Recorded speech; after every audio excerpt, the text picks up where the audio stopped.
Kisah Ibnu Qayyim al-Jauziyah. Ibnu Qayyim al-Jauziyah, atau nama lengkapnya Muhammad bin Abi Bakar bin Ayub bin Sa'd as-Sari ad-Dimashqi, adalah salah satu ulama paling menonjol dalam sejarah Islam, yang lahir pada tahun 691 Hijriah atau 1292 Masehi di kota Damaskus, Suriah. Julukan, Ibnu Qayyim, merujuk pada jabatan ayahnya sebagai pengelola Qayyim, Madrasah al-Jauziyah. Sejak muda, Ibnu Qayyim telah menunjukkan minat dan kecintaan luar biasa terhadap ilmu.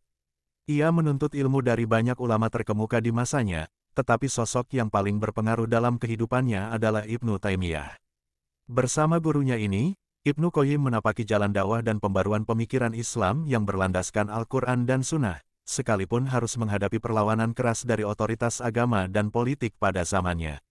Ibnu Qayyim dikenal sebagai seorang ulama yang tidak hanya alim dalam satu bidang, tetapi menguasai berbagai disiplin ilmu secara mendalam. Dalam bidang akidah, ia banyak menulis untuk membantah keyakinan-keyakinan yang dianggap menyimpang dari tauhid murni, seperti pengkultusan wali, tawasul yang tidak syar'i, serta keyakinan terhadap benda-benda keramat.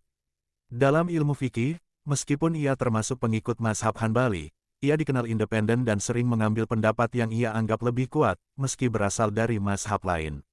Dalam ilmu tasawuf, Ibnu Qayyim bukanlah penentang, namun ia memurnikan ajaran tasawuf agar tetap berada dalam koridor syariat, menekankan pentingnya keikhlasan, taubat, zuhud, dan hubungan batin yang benar dengan Allah. Ia juga menulis panjang lebar tentang kondisi jiwa manusia dalam karya fenomenalnya Ar-Ruh, dan menulis tentang metode penyembuhan berdasarkan sunnah Nabi dalam Tiban Nabawi, yang hingga kini menjadi rujukan dalam pengobatan Islam. Karya-karya Ibnu Qayyim sangat banyak dan berpengaruh. Di antara yang paling terkenal adalah Zat al-Ma'ad fi Hadi Khair al-Ibad, sebuah ensiklopedia lengkap tentang kehidupan Rasulullah yang mencakup akhlak, ibadah, strategi dakwah, pengobatan, dan aspek kehidupan lainnya. Madarij as-Salikin adalah karya spiritual mendalam yang menjelaskan tahapan-tahapan perjalanan hati menuju Allah, berdasarkan penafsiran terhadap kitab Manazil as-Sairin. Sementara I'lam al-Muwaqqi'in, An-Rab al-Alamin menjadi rujukan penting dalam usul fikih dan ilmu fatwa, yang membahas tugas para ulama sebagai penerus para nabi dalam menyampaikan hukum Allah. Ibnu Qayyim wafat pada tahun 751 Hijriah atau 1350 Masehi di Damaskus, dan dimakamkan di pemakaman Bab al-Sagir. Ia dikenang sebagai ulama yang tulus, berani dalam menyuarakan kebenaran, dan berpegang teguh pada dalil. Gaya penulisan dan pemikirannya tidak hanya logis, tetapi juga penuh dengan kelembutan hati dan kekuatan spiritual.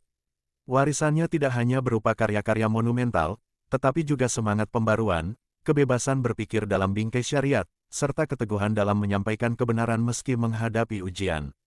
Hingga hari ini, pemikiran Ibnu Qayyim terus hidup dan menjadi inspirasi bagi umat Islam yang mendambakan kemurnian akidah, kebangkitan ilmu, dan kedalaman spiritual.